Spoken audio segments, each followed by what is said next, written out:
You're Mig Welding and all of a sudden the wire stops feeding.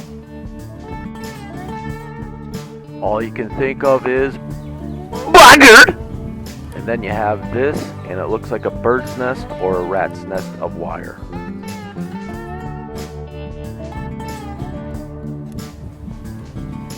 What's one of the main causes of this? A coiled Mig Welder lead. Coiled lead will lead to too much pressure for the wire to push through and will bird nest the wire. To solve bird nesting, you want to make sure your Mig lead is always straight.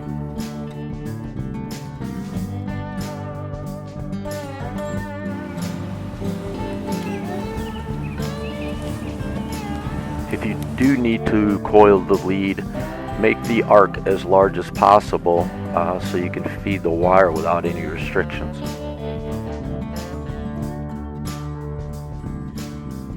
AC 130 gunship coming in hot.